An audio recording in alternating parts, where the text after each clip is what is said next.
All right. So chapter 13 looks at how mobile advertising has become and will continue to be a great source of revenue for companies, um, moving forward. As smartphones have become basically, an invaluable tool in our society.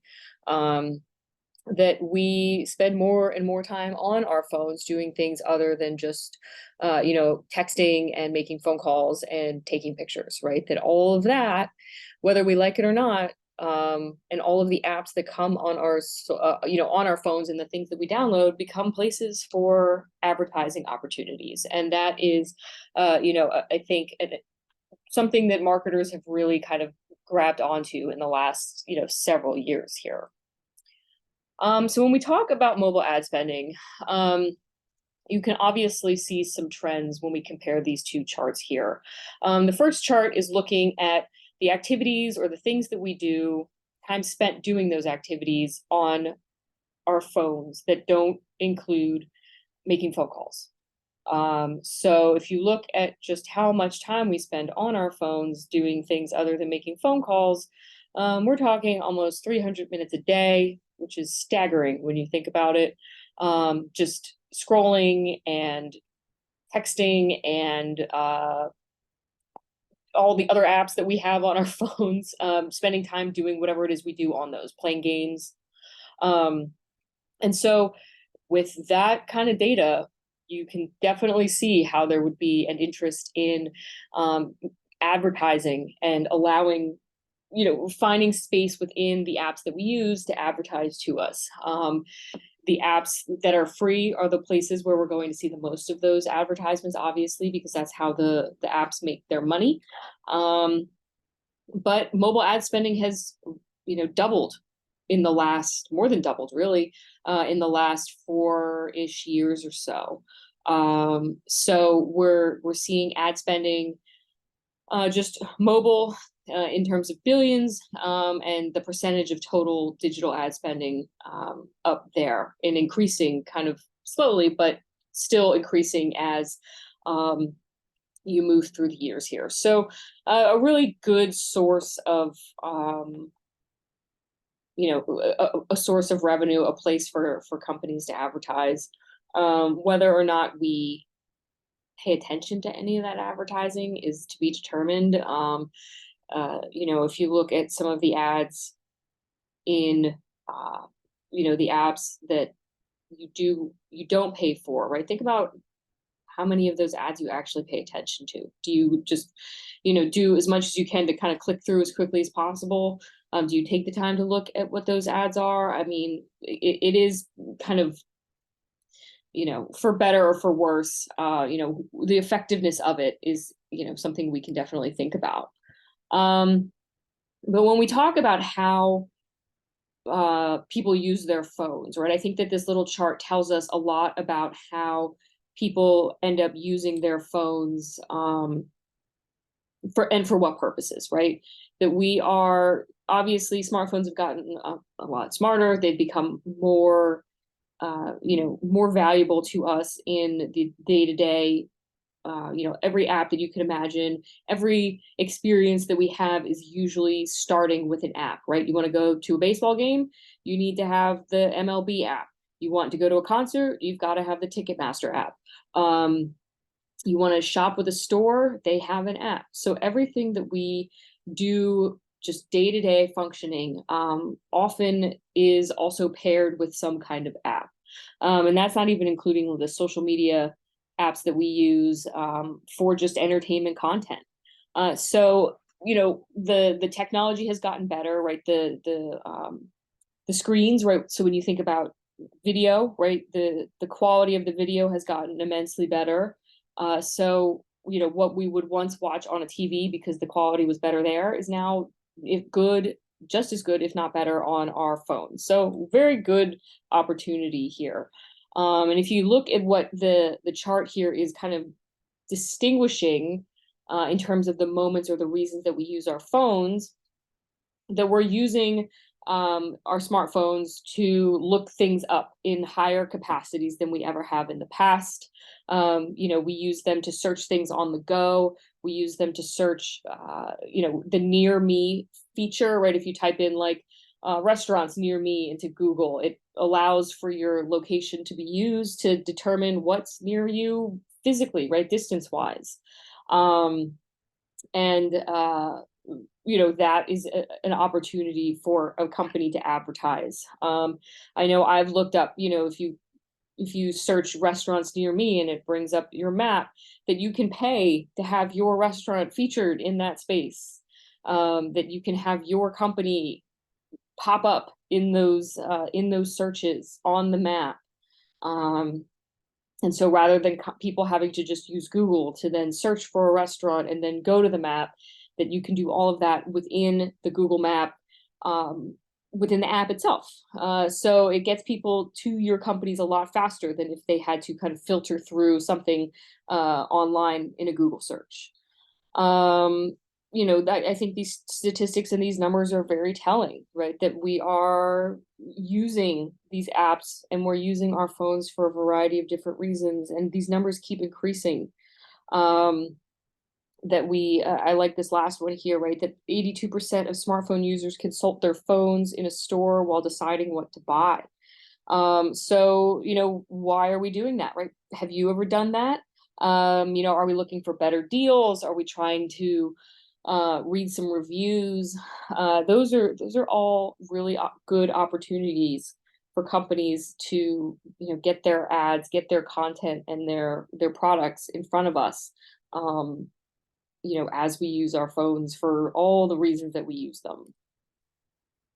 So one of the things that is an issue for mobile advertising, and has kind of been an issue in the last year or so, is the lack of cookie tracking on mobile devices, right? Cookies are those things on your computer that allow for companies to track your kind of movements with their products, right? That's how the ad for sneakers shows up on your Facebook page. That's how those shop now buttons pop up in Instagram, because those are the things that are tracking and paying attention to what our habits are. And so if you're doing most of your things through a browser, those cookies are going to be able to make a pretty comprehensive profile of who you are and target you with ads in ways that those features are not necessarily available in the apps that we use. I think it's very telling that we're using the app versions of websites across the board in significantly higher numbers than we are using the browser version, right? We're not going to Facebook.com, for example. We're not going to YouTube.com. We're using the apps that are on our phones or our iPads in substantially larger numbers, right? That you're whatever feature it is, whatever program that or games and just all kinds of apps that get us through the day, that a huge percentage of that content is coming directly from those apps. So it's a lot harder for companies if you're using the Facebook app, for example, or the Twitter app, or whatever it's called, X, I think was the most recent announcement, or Instagram or Snapchat, right? We're using the apps. It's more challenging for companies to find our user information in those apps than it is on the browsers. So this has become a challenge for advertisers, and has also been something that Apple has worked over the last year or two to really crack down on. If you have an iPhone, Apple has made it a lot more challenging for companies to track your habits in those apps. So if you've ever downloaded a new app onto your phone, it gives you the option to allow the app not to track you. Okay, and these are like loose terms and it's kind of subjective and abstract. So it'd be interesting to kind of look at how effective these policies are, but with their push on privacy, that Apple has worked to have user data not be as transparent to advertisers and to companies that are collecting that information. I put an article up on Blackboard that you can take a look at. It's a Vox article that talks a little bit about how these changes have, what does that change look like now that it's been about a year or so that the company has worked to stop some of this this cookie, well, it's not cookie tracking, but the tracking of our habits in these apps. And here's what it looks like. So this is an example of the Major League Baseball, the MLB app. That this little pop-up comes up as you are using the app, and it does ask you whether or not you want this app to track the activity through other apps and websites. And you can ask it not to. So it does not keep the data. If you choose that option, it doesn't keep the data. It doesn't use that information to, quote, tailor your experience. What does that mean? Would that provide you with more, in this case, right, that if you watch the Mets game, that you would see the Mets statistics at the top of your feed, based on the fact that that's, the algorithm, the app itself is thinking that that's what you're going to be most interested in. And you can ask the app not to find that information, not to base your experience on that information. Just, if that's something you're not, I always hit ask app not to track, but it'd be interesting to see what happens if you hit allow. Could something like, what would this experience look like? So it's something maybe to experiment with, to see how those two options change your experiences within the app and what advertisements you end up getting. Influencer marketing, as we've discussed in other classes, is also huge in ad spending here. Companies are really, really working to find those advertisers or those influencers to get their content out there. Influencer marketing is always, it's a controversial, I would say, use of somebody to promote your products. But with social media, it's generally a lot cheaper.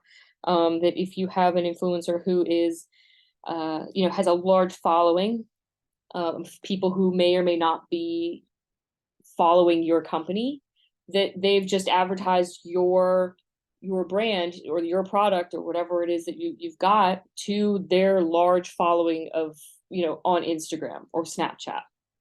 And so, companies have really, I think, especially with the pandemic, and you can kind of see these numbers reflecting that, really went toward that route, right? I think that younger audiences are interested in that kind of content. Influencer marketing has always been around, the celebrity endorsements of all kinds, using familiarity, using name recognition as ways to get people to buy a product or be interested in your brand. And so this is also one way that works. And of course, it makes sense with younger generations who are spending more time buying things directly from the apps that they use, feeling very comfortable buying content or products that are sold or advertised by influencers. So it's only going to go up from here, I think. This is just another name for the celebrity endorsement. And companies with social media are just going to keep finding ways to get these numbers, to see just the billions of dollars, right? It's just going to keep increasing with the changes and the differences in social media. So when we are looking at the ways that advertising works in those mobile spaces, that we're looking at a lot of search, right? So by format, companies are spending most of their money in the sponsored search content in Google, or anybody's search function, to get their products to be the first things you see when you search for sneakers, or when you search for I don't know, workout clothes, right? Something like that. So the search that we talked about last week is going to be still the priority for a lot of companies, which makes sense because that's usually what we do, right? We our first step into researching and tracking down the products that we want is to put that name into Amazon or put that into Google and see what comes up. But by format, right, companies are spending the most money on video. I think that makes sense. Probably costs the most money to make. So there, there are different ways that companies advertise in these spaces. And depending on the brand, depending on the products or what needs to be sold, these things would differ depending on the industry, depending on the company itself. Banner ads are always a good one.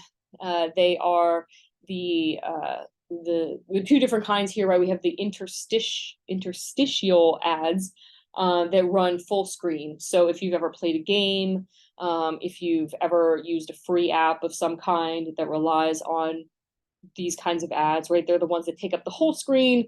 Sometimes they're really difficult to close out. Sometimes they have a timer, right? You have to sit and look at it for a few seconds before it goes away. Are they effective? I don't know, right? I don't know. I mean, just from personal experience, I think that these are more of a nuisance than they are anything else. Depending, I don't know. Like the quality is usually not so great when I've seen these in the free apps that I've used. The products that they're selling aren't anything that I would be interested in. So this I think is a risk for a company to be using. Maybe you've seen some good ones. Maybe there are things that you've seen that make more sense.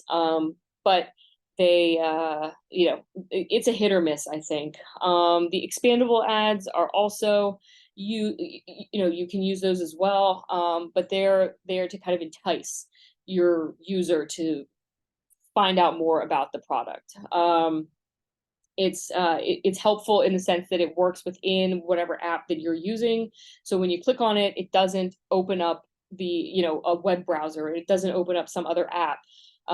So it's really there to keep you immersed in the app. So if it's for products that the company sells, right, it may pop up, and then you're directed to that product within the app that you're using. So I think that one might be a little bit more effective. I think it feels less annoying, a little less invasive than a banner ad that is, covering the entire screen and you have to watch a video or engage or interact with it in order to get it to go away. Pros and cons to both, definitely depending on the product, depending on the service, again, which will be the best for the needs and the interests of the company. Mobile ads for Facebook. And so to go back to our example of Apple using the,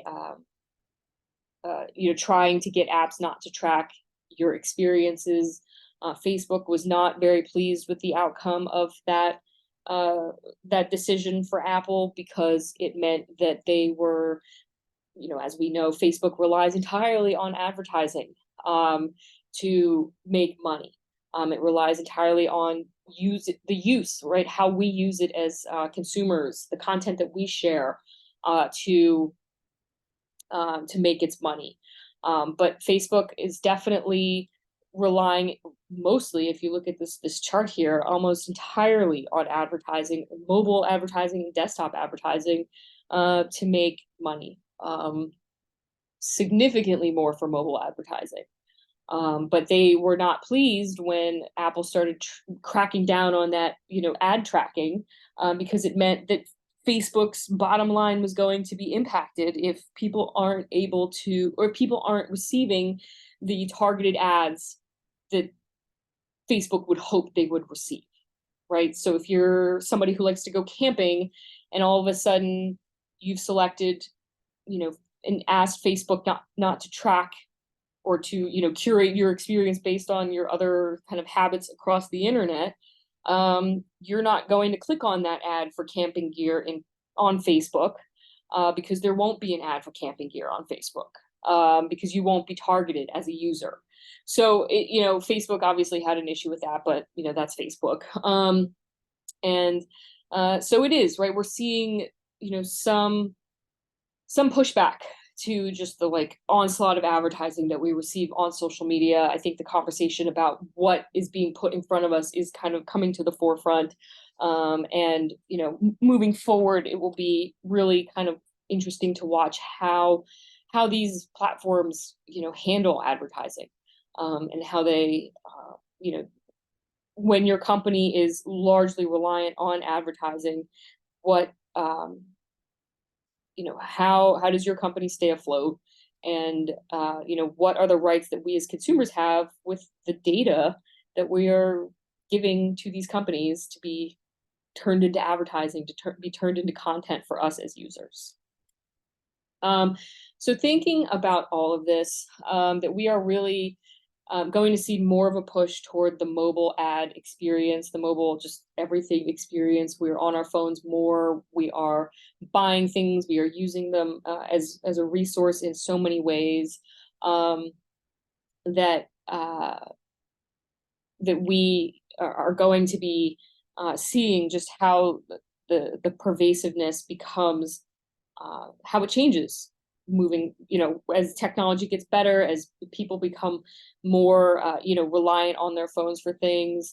And so, this whole kind of conversation around what Apple is doing with not tracking, and just the issue of, the kind of ethical issue around, tracking habits, and finding, using data of all kinds to get people to buy and to act.